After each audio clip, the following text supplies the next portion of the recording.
بسم اللہ الرحمن الرحیم۔ عزیز طلبہ السلام علیکم۔ ہمارا آج کا سبق گورنمنٹ کالج فورٹ عباس کے آن لائن لیکچرز کی طرف سے اردو سبجیکٹ میں پہلا سبق مناقب عمر بن عبدالعزیز۔ آج ہم نے اس صفحے کو ڈسکس کرنا ہے اور یہ صفحہ آپ کے سامنے کھلا ہوا ہے، آپ اس کو دیکھ سکتے ہیں۔ یہ دیکھیں، یہ صفحہ جو ہے آپ کے سامنے موجود ہے اور اب اس کی ڈسکشن ہم کریں گے انشاءاللہ۔ تو بہتر ہے کہ آپ اپنی کتاب پر سبق مناقب عمر بن عبدالعزیز کا پہلا صفحہ کھول لیں تاکہ ہم اپنی پڑھائی کا باقاعدہ آغاز کر سکیں۔ یہ ہمارے گورنمنٹ کالج فورٹ عباس کا آن لائن یوٹیوب چینل ہے اور تمام اسٹوڈنٹس اس کو خود بھی سبسکرائب کریں اور اپنے دوستوں سے بھی سبسکرائب کروائیں تاکہ تمام لوگوں تک ہماری آنے والی ویڈیوز جو ہیں وہ پہنچ سکیں۔ جب تک کالج باقاعدہ طور پر نہیں کھلتے تو ہمارا آن لائن اسٹڈی کا سسٹم اس طرح چلتا رہے گا۔ تو یہ سبق ہمارے سامنے موجود ہے اور اس کو اب ہم نے پڑھنا ہے انشاءاللہ العزیز۔ تو اس کی ڈسکشن ہم شروع کرتے ہیں۔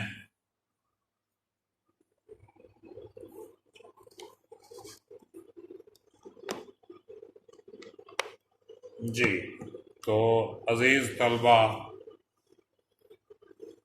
ہمارے سامنے اس وقت جو سبق ہے وہ مناقب عمر بن عبدالعزیز، اس کا پہلا صفحہ موجود ہے۔ اس کے لکھنے والے علامہ شبلی نعمانی ہیں اور اس میں انہوں نے حضرت عمر بن عبدالعزیز کی خوبیاں بیان کی ہیں۔ تو مناقب جو ہے یہ اچھی صفات کو، خوبیوں کو کہا جاتا ہے۔ منقبت کی جمع ہے مناقب۔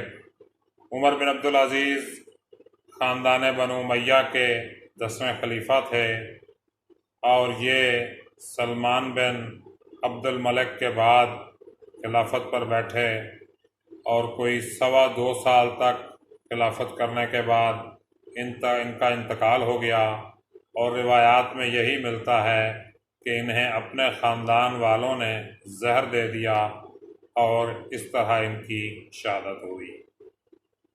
علامہ ابن جوزی نے، جو مشہور محدث گزرے ہیں، لے ہم سبق پڑھنے لگے ہیں۔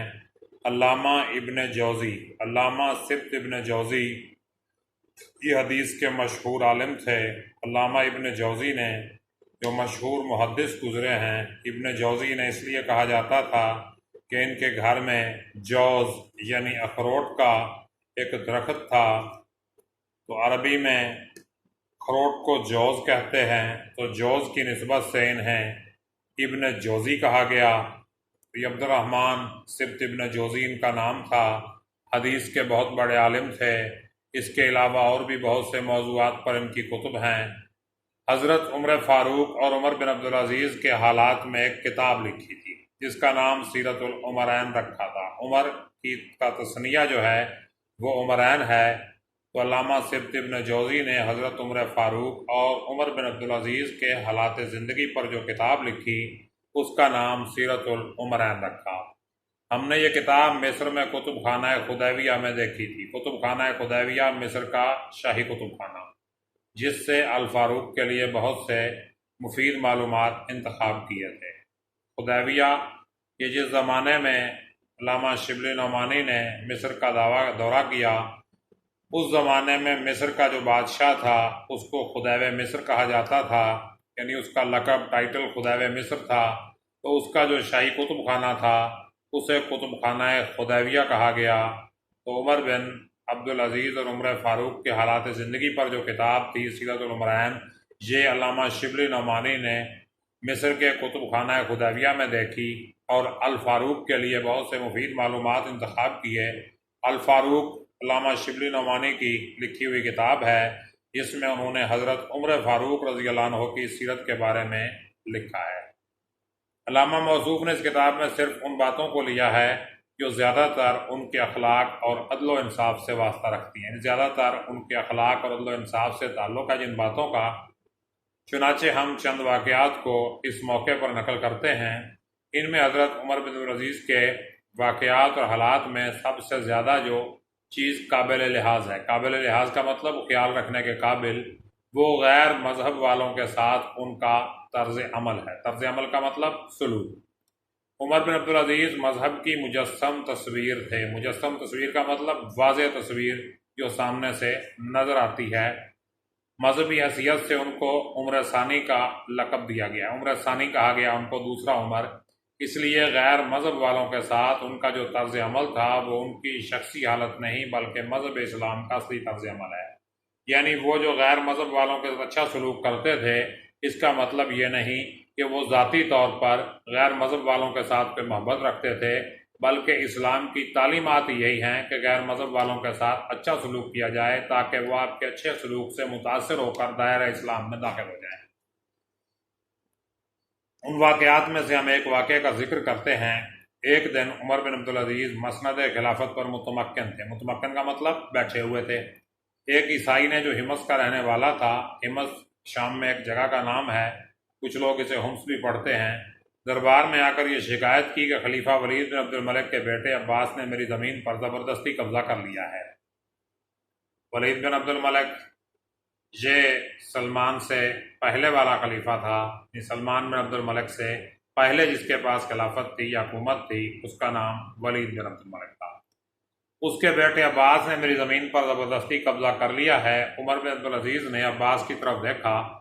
عباس نے کہا یہ زمین مجھ کو خلیفہ ولید نے بطور جاگیر عنایت کی تھی۔ جاگیر کا مطلب یعنی گورنمنٹ کی طرف سے فری میں دی گئی تھی بطور تحفہ۔ چنانچہ اس کی تحریری سند میرے پاس موجود ہے۔ تحریری سند کا مطلب لکھی ہوئی بات میرے پاس موجود ہے۔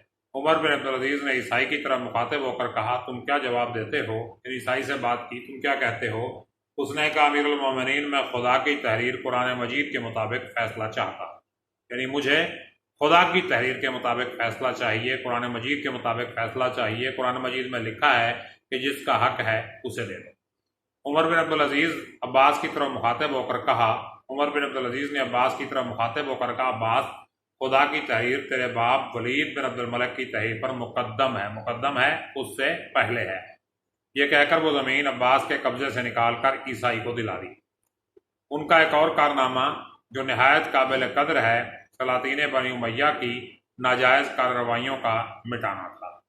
سلاطین بنی امیہ نے ملک کا بڑا حصہ جو ذمہ داری کی حیثیت سے رعایا کے قبضے میں تھا، رعایا کے پاس تھا، اپنے خاندان کے ممبروں کو جاگیر میں دے دیا تھا۔ اپنے خاندان کے ممبروں کو انہوں نے جاگیر میں دے دیا کہ لو بھائی آپ موج کریں۔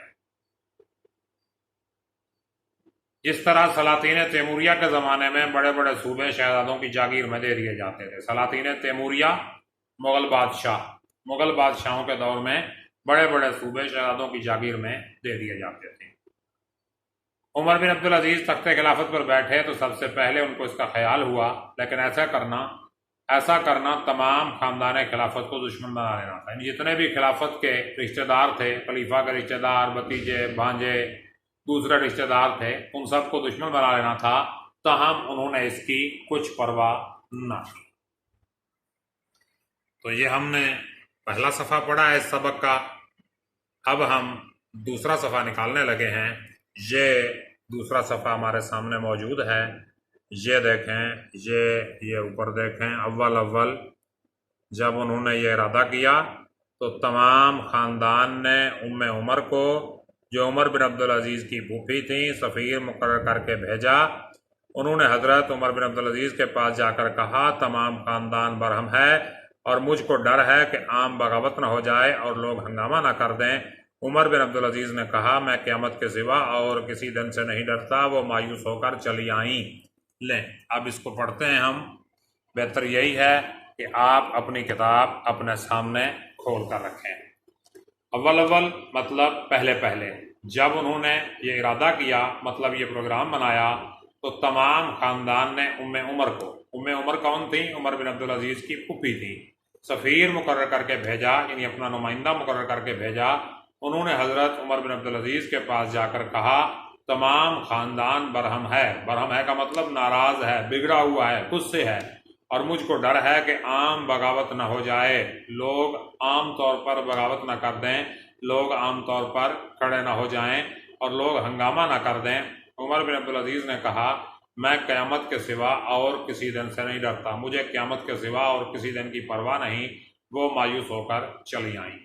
خود عمر بن عبدالعزیز کے قبضے میں بھی اسی قسم کی جاگیریں تھیں جو ان کے خاندان کو بنو امیہ کی طرف سے عنایت ہوئی تھی، مطلب ملی تھی۔ عمر بن عبدالعزیز نے جب ان جاگیروں کا فیصلہ کرنا چاہا تو بڑے بڑے مذہبی علماء یعنی مکحول، میمون بن مہران اور ابو قلابہ کو بلایا اور کہا کہ ان جاگیروں کی نسبت آپ لوگوں کی کیا رائے ہے، یعنی آپ کیا کہتے ہیں ان کے بارے میں؟ مکحول نے دب کر جواب دیا، مطلب ڈر کے جواب دیا۔ عمر بن عبدالعزیز نے میمون کی طرف رخ کیا کہ تم خدا لگتی کہو، خدا لگتی کا مطلب سچی بات کہو۔ انہوں نے کہا اپنے صاحبزادے عبد الملک کو بلا لیجئے۔ وہ آئے تو عمر بن عبدالعزیز نے کہا کیوں عبد الملک، اس معاملے میں تمہاری کیا رائے ہے؟ انہوں نے کہا سب واپس کر دینی چاہیے، ورنہ آپ کا شمار بھی انہیں ظالموں اور غاصبوں میں ہوگا۔ غاصب حق چھیننے والے، یعنی جو بیٹا تھا وہ باپ سے بھی بڑا درویش تھا۔ عمر بن عبدالعزیز نے اپنے غلام سے جن کا نام مزاحم تھا اور جن کو بہت مانتے تھے کہا، یعنی عمر بن عبدالعزیز کے جو خاص غلام تھے جن کا نام مزاحم تھا اور وہ بڑی بات مانتے تھے عمر بن عبدالعزیز اپنے غلام کی، کہا کہ لوگوں نے جو زمینیں ہم کو دیں نہ وہ اس کے دینے کے مجاز تھے، مجاز کا مطلب حقدار، اور نہ ہم کو ان کے لینے کا حق تھا، تمہاری کیا رائے ہے؟ یعنی انہیں دینے کا حق نہیں تھا، ہمیں لینے کا حق نہیں تھا، تم کیا کہتے ہو؟ مزاحم نے کہا امیر المومنین آپ کو یہ بھی معلوم ہے آپ کے بال بچے کتنے ہیں، یعنی ظاہر ہے جب آپ اپنی زمینیں دے دیں گے تو محنت مزدوری تو آپ نے کرنی نہیں، آپ کے بچے بھی ظاہر ہے خلیفہ کے بچے ہیں، کوئی دکانداری تو وہ کرتے نہیں، کوئی محنت مزدوری تو وہ کرتے نہیں، ان کا کوئی کاروبار تو ہے نہیں، یہی زمینیں ہیں، یہ زمینیں بھی اگر آپ نے چھین لیں تو کیا بنے گا ان کا، یعنی ان کا گزر کیوں کر ہوگا؟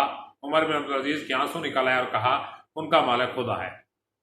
یہ کہہ کر گھر میں چلے گئے۔ مزاحم وہاں سے اٹھ کر عبد الملک فرزند عمر بن عبدالعزیز کے پاس گئے اور کہا بڑا غضب ہوا چاہتا ہے، غضب کا مطلب بہت برا ہوا چاہتا ہے، بہت غلط ہوا چاہتا ہے۔ عمر بن عبدالعزیز تمام خاندانی جاگیروں سے دستبردار ہونا چاہتے ہیں، دستبردار کا مطلب چھوڑنا چاہتے ہیں، لیکن میں نے ان سے کہا کہ اپنی اولاد کا لحاظ کر لیجئے، مطلب خیال کر لیجئے اپنی اولاد کا۔ عبد الملک نے کہا استغفر اللہ، تم نے بہت بری رائے دی۔ یہ کہہ کر عبد الملک عمر بن عبدالعزیز کے پاس گئے، وہ اس وقت خواب راحت میں تھے، خواب راحت میں مطلب سو رہے تھے، آرام کر رہے تھے۔ پہلے والے نے کہا تم لوگ امیر المومنین پر رحم نہیں کرتے، دن بھر میں ایک لہجہ تو ان کو آرام لینے دو، لہجہ تھوڑی سی دیر۔ عبد الملک نے کہا تو جا کر ان سے کہہ تو صحیح۔ عمر بن عبدالعزیز کے کانوں میں یہ آواز پڑی، عبد الملک کو اندر بلا لیا اور کہا جانے پدر یعنی پیارے بیٹے یہ کون سا ملاقات کا وقت ہے؟ انہوں نے واقعہ بیان کیا۔ عمر بن عبدالعزیز نے کہا میں نماز ظہر کے بعد ممبر پر چڑھ کر اس کا اعلان کر دوں گا۔ عبد الملک نے کہا اس کا کون ذمہ دار ہے کہ آپ اس وقت تک زندہ رہیں گے؟ غرض اسی وقت عمر بن عبدالعزیز باہر آئے، شہر میں منادی کرا دی گئی کہ لوگ مسجد میں جمع ہوں۔ عمر بن عبدالعزیز نے ممبر پر چڑھ کر کہا صاحبو میں ان تمام زمینوں کو جو لوگوں نے ہمارے خاندان کو دی تھی واپس کرتا ہوں، کیونکہ دینے والوں کو نہ دینے کا حق تھا نہ ہم کو لینے کا۔ یہ کہہ کر جاگیرات کی جو سندیں تھیں صندوق سے نکلوائیں اور کینچی سے کتر کر ان کو پھینکنا شروع کر دیا۔ یہ جاگیریں کچھ یمن میں تھیں، کچھ یمامہ میں۔ چنانچہ سب سے پہلے ان زمینوں سے دستبرداری ظاہر کی۔ تو عزیز طلبہ تقریباً آدھا سبق ہم پڑھ چکے ہیں۔ چنانچہ سب سے پہلے ان زمینوں سے دستبرداری ظاہر کی، یعنی تیسرے صفحے کی پہلی لائن تک ہم اس کو پڑھ چکے ہیں۔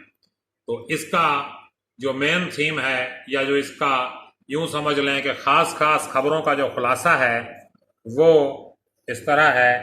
یہ دیکھیں علامہ ابن جوزی حدیث کے مشہور عالم تھے، انہوں نے حضرت عمر فاروق اور عمر بن عبدالعزیز کے حالات میں ایک کتاب لکھی جس کا نام سیرت العمرین تھا۔ علامہ شبلی نعمانی نے یہ کتاب مصر کے کتب خانہ خدیویہ میں دیکھی اور وہاں سے الفاروق کے لیے کچھ مفید معلومات کا انتخاب کیا۔ عمر بن عبدالعزیز کے بارے میں علامہ ابن جوزی نے زیادہ تر وہ باتیں لکھی ہیں جو ان کے عدل و انصاف اور غیر مذہب والوں کے ساتھ ان کے طرز عمل سے متعلق ہیں۔ غیر مذہب والوں کے ساتھ ان کا طرز عمل ان کا ذاتی طرز عمل نہیں تھا بلکہ مذہب اسلام کا مزاج تھا۔ ایک دفعہ عمر بن عبدالعزیز کے پاس خلیفہ ولید کے بیٹے عباس کی ایک عیسائی نے شکایت کر دی کہ عباس نے میری زمین پر ناجائز قبضہ کر دیا ہے، تو عمر بن عبدالعزیز نے عیسائی کی بات کو غور سے سنا اور اسے حق پر پایا تو ولید کے بیٹے عباس سے زمین کا قبضہ لیا اور عیسائی کو اس کا قبضہ دلا دیا۔ ان سے پہلے جو بنی امیہ کے حکمران تھے انہوں نے عوام کی جائیدادوں کو چھین کر اپنے خاندان کے ممبروں میں تقسیم کر دیا تھا، لیکن عمر بن عبدالعزیز جب خلافت پر آئے تو انہوں نے ان زمینوں کو واپس کر دیا اور اس سلسلے میں اپنے خاندان کی مخالفت کی بھی پرواہ نہیں کی۔ ان کے خاندان والوں نے ان کی پھوپھی کو سفارشی بنا کر بھیجا مگر انہوں نے اس کی بات نہیں مانی۔ عمر بن عبدالعزیز نے علماء کو بلا کر ان سے مشورہ کیا، اپنے بیٹے سے مشورہ لیا، اپنے غلام مزاحم سے بھی مشورہ لیا اور آخر میں فیصلہ یہ کیا کہ سب کی جائیدادیں واپس کر دی جائیں۔ اور غلام جو ہے اس نے عمر بن عبدالعزیز کے بیٹے کو کہا کہ آپ کے والد صاحب تو ساری جائیدادیں واپس کرنے لگے ہیں، تو بیٹا فوری طور پہ اپنے باپ کے پاس پہنچا اور اسے اٹھایا، اپنے باپ کو اٹھایا اور کہا کہ فوری طور پر زمینیں واپس کرنے کا اعلان کر دو۔ عمر بن عبدالعزیز نے تمام لوگوں کو جمع کیا، مسجد میں اکٹھا کیا اور وہاں تمام جائیدادوں سے دستبرداری کا اعلان کیا اور جتنی ان کی سندیں تھیں ان کو کینچی سے کتر کتر کر پھینکنا شروع کر دیا۔ تو یہ آدھا سبق ہم نے پڑھ لیا۔ اس میں کسی بات کی اگر آپ کو سمجھ نہ آئے تو آپ کمنٹ باکس میں کمنٹ لکھیں، انشاءاللہ آپ کو جواب دیا جائے گا۔ اللہ پاک ہمارا حامی و ناصر ہو۔ اپنا خیال رکھیے گا۔ اللہ حافظ۔